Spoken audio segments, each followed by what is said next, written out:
Hi my dear Vijay squad. இப்போ நம்ம நாட்டில் பார்த்தீங்கன்னா உலகம் ஃபுல்லாக கம்ப்ளீட்டில் ஆனாலும் எப்படி இருக்கும்? இந்த சம்பவம் பார்த்தீங்கன்னா இப்போ 2 நாளுக்கு முன்னாடி பார்த்தீங்கன்னா நடந்துச்சு. நம்ம நாட்டில் பார்த்தீங்கன்னா உலகம் ஃபுல்லாக எந்த கம்ப்ளீட்டுமே ஆனால டிசியோட லாயின் பண்ணும்போது பார்த்தீங்கன்னா ஒரு ப்ளூ ஸ்க்ரீன் எல்லாருக்கும் வந்துருக்கும். அது பார்த்து நிறைய பேர் இந்த வீடியோ கிளிக் பண்ணி பார்த்துருப்பீங்க. என்னதான் ப்ராப்ளம் இருக்கும் அப்படின்னு சொல்லிட்டு தான் பார்த்த வீடியோ வந்திருப்பீங்க. அந்த ப்ளூ ஸ்க்ரீன் எதாவது ஏற்படுச்சு பார்த்தீங்கன்னா ஃபஸ்ட்டு அதை பற்றி பேசலாம். இப்போ ப்ளூ ஸ்க்ரீனால எவ்வளோ ப்ராப்ளம் ஏற்படுதுன்னு பார்த்தீங்கன்னா சொல்கிறேன்.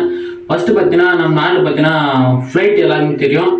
17,000 மேலே பார்த்தீங்கன்னா நிறைய ஃப்ளைட் பார்த்தீங்கன்னா தடை செஞ்சுது. ஏன்னு பார்த்தீங்கன்னா இந்த சாஃப்ட்வேர் இல்லாத அந்த மைக்ரோசாஃப்ட் வந்து ப்ளூ ஸ்க்ரீனால பார்த்தீங்கன்னா 11,000 ஏரோஃப்ளைட் பார்த்தீங்கன்னா தடை செய்யப்படுது. எல்லாரும் பார்த்தீங்கன்னா இப்போ ஆன்லைன் புக் பண்ணுறவங்க பார்த்தீங்கன்னா ஆஃப்லைனில் புக் பண்ணி கையில் புக் பண்ணி ரொம்ப ஏஐ வச்சு ரொம்ப இது பண்ணிட்டு இருக்காங்க.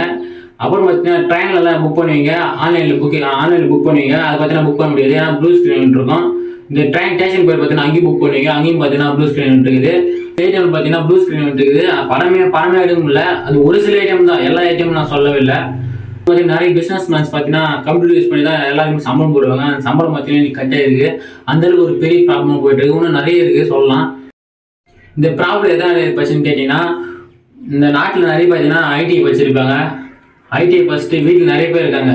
ஏன் காரணம் பார்த்தீங்கன்னா படிச்சவங்க பார்த்தீங்கன்னா வேலை கிடைக்கிறது இல்லை, படியாதவங்க பார்த்தீங்கன்னா காசு கட்டி போகிறவங்க நிறைய பேர் அந்த மாதிரி இருக்காங்க. ஐடிஐ ஃபஸ்ட்டு பிஸ்னஸ் மேன்ஸ்லாம் பார்த்தீங்கன்னா நம்ம பொருளை நல்லா பேர் எடுத்துடணும் அப்படின்னு சொல்லிட்டு ஐடி ஜாப் பார்த்தீங்கன்னா இன்ஜினியரிங் அனுப்பிச்சி விட்றது, பிஸ்னஸ் பண்ணி காசு கொடுத்து எல்லாருமே அனுப்பி விட்றது.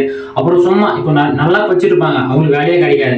ஏன்னு பார்த்தீங்கன்னா அந்தளவுக்கு நிறைய எனக்கு தெரிஞ்சது பார்த்தீங்கன்னா ஐடி ஃபஸ்ட்டு இன்ஜினியரிங் போகணும்னு சொல்லிட்டு நிறைய பண்ணிட்டு இருக்காரு. நிறைய இன்டர்வியூ அட்டன் பண்ணுறாரு. நாளைக்கு வாப்பா, நெக்ஸ்ட் வீக் வாப்பா, நெக்ஸ்ட் மந்த் வாப்பா, அவ்வளோதான். அவங்களுக்கு வேலையே கிடைக்காது. அந்த மாதிரி வேலை கிடைக்காது நிறைய பேர் நான் பார்த்துருக்கேன். அந்த மாதிரி இப்போ எதனா ப்ராப்ளம் வந்துச்சுன்னா நிறைய பேர் கேட்பீங்க, பேசிட்டே இருக்காது வேலை வேலைன்னு சொல்லிட்டு.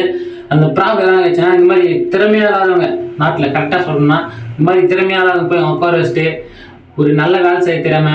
ஒருத்தர் மிஸ்டேக் பண்ணால் அவ்வளோதான். அந்த இடத்துல ஒரு மிஸ்டேக்னாவே மொத்த மைக்ரோசாஃப்டும் ஒன்றா இது ஆகிடும். மைக்ரோசாஃப்ட்னா என்னன்னு ஃபஸ்ட்டு தெரியாதுன்னு சொல்கிறேன். மைக்ரோசாஃப்ட்னா ஒரு இப்போ எப்படி ஹாட்ஸ்பாட்னு ஒன்று இருக்குது, மேலே சேட்டலைட் ஒன்று இருக்குது. அந்த மாதிரி மைக்ரோசாஃப்ட்னு ஒரு பாக்ஸ் மாதிரி அது. அந்த பாக்ஸில் அது போல அடிக்குது, இன்டர்நெட் போல அதுதான் போய் மொத்தம் இதுவாகும். அந்த மைக்ரோசாஃப்ட்னால இன்னைக்கு ஒரே ஒரு 2 hours நம்ம நாட்டு மட்டும் இல்லை, சீனா, அமெரிக்கா, யூஎஸ்ஏ எல்லா இடத்துலையும் பார்த்தீங்கன்னா இன்னைக்கு ஒரு சில கம்ப்யூட்டர்ஸ் லேப்டாப்ஸ் மட்டும் ஒர்க் ஆக மாட்டேங்குது. இந்த ப்ராப்ளம் ஒரு சில போயிட்டே இருக்கும்போது பெரிய ஒரு பேசும் பொருள் ஆயிடுச்சு. இந்த நியூஸ் பார்த்தீங்கன்னா பிரேக்கிங் நியூஸாக மாறிச்சு. இது 2 daysக்கு அப்புறம் அந்த நியூஸ் நான் இப்போ தான் எடுத்து போட்டிருக்கேன். வீடியோ பார்த்தீங்கன்னா மறக்காமல் சப்ஸ்கிரைப் பண்ணிங்க. எல்லாருமே விஜய் ஸ்குவாட்ல ஜாயின் பண்ணிங்க. நம்ம நாட்டில் பார்த்தீங்கன்னா பல ஹாஸ்பிட்டல் இருக்குது. அந்த ஹாஸ்பிட்டல் பார்த்தீங்கன்னா மைக்ரோசாஃப்ட் ஒர்க் ஆகாதனால பார்த்தீங்கன்னா நிறைய பேஷண்ட் பார்த்தீங்கன்னா இன்னைக்கு அந்த மைக்ரோசாஃப்ட்ல பார்த்தீங்கன்னா நிறைய ரொம்ப கஷ்டப்படுறாங்க. ஏன்னா அங்கேயும் பார்த்தீங்கன்னா ப்ளூ ஸ்க்ரீன் எல்லாருமே லேப்டாப் தான் கண்ட்ரோல் பார்த்தீங்கன்னா அங்கேயும் மைக்ரோசாஃப்ட் பார்த்தீங்கன்னா ஒர்க் ஆகாதனால பார்த்தீங்கன்னா நிறைய பேஷண்ட் இன்னைக்கு கையிலேயே ரொம்ப இன்னைக்கு நிறைய டெத் ஆகிறதுக்கு ஒரு வாய்ப்பு இருக்குது. அந்த ப்ராப்ளம் எல்லாம் ஏற்படுதுன்னு எல்லாருமே ஒரு கேள்வியாக இருக்கும். இந்த மைக்ரோசாஃப்ட் இன்னும் 2 daysல எப்படியும் நான் சரியாயிட்டு சொல்லிட்டு அஃபிஷியலாக மெசேஜ் பண்ணியிருக்காங்க. நியூஸும் வந்துருக்குது. பார்த்தீங்கன்னா கிளியர் ஆகுமா இல்லையா எனக்கு தெரியாது. அந்த மைக்ரோசாஃப்ட் பார்த்தீங்கன்னா இப்போ நிறைய ப்ராப்ளம். அதனால் பார்த்தீங்க ஒரு 2 daysனால இன்னைக்கு மக்கள் பார்த்தீங்கன்னா எவ்வளோ அவதிக்குள்ள வராங்க பார்த்தீங்கன்னா. ஃபஸ்ட்டு நம்ம நாட்டில் எல்லாம் இல்லாத இருக்கும்போது அப்போ ஓகே, இப்போ வந்துச்சு. அப்போ அது 2 hour இல்லாமல் மட்டும் எவ்வளோ கஷ்டப்படுறாங்க பார்த்தீங்கன்னா. ஒரு இடத்த தவறாமல் கஷ்டப்படுறாங்க. அந்த மாதிரி மக்கள் ஏன் இப்படி பண்ணுறாங்கன்னு தெரியல. மைக்ரோசாஃப்ட் இல்லாதனால இப்போ 2 days அப்படி இருக்காங்க பார்த்துங்க. நம்ம இந்திய கவர்மெண்ட் ஆகட்டும் இல்லை ஸ்டேட் கவர்மெண்ட் ஆகட்டும் எதுவுமே அந்த ஆக்ஷனை பண்ண முடியாது. ஏன்னா அவங்க தான் அதை கட்டுப்படுத்தி வச்சுக்கிறாங்க. அவங்க வேணும்னு சொல்ல வேணாம். அவங்க இப்போ நினைச்சாங்கன்னா அந்த மைக்ரோசாஃப்ட் ஒன்று இல்லாத பண்ணிடலாம். அந்தளவுக்கு அவங்களுக்கு பவர் இருக்குது. அந்த பவர் வச்சு பார்த்தீங்கன்னா அவங்க எப்போயும் சரி பண்ணிடலாம். அதெல்லாம் முக்கியம் இல்லை அவங்களுக்கு அவங்க தேவை தான் முக்கியம். அவங்க குறிக்கோள் பார்த்தா அவங்க போயிட்டு இருப்பாங்க.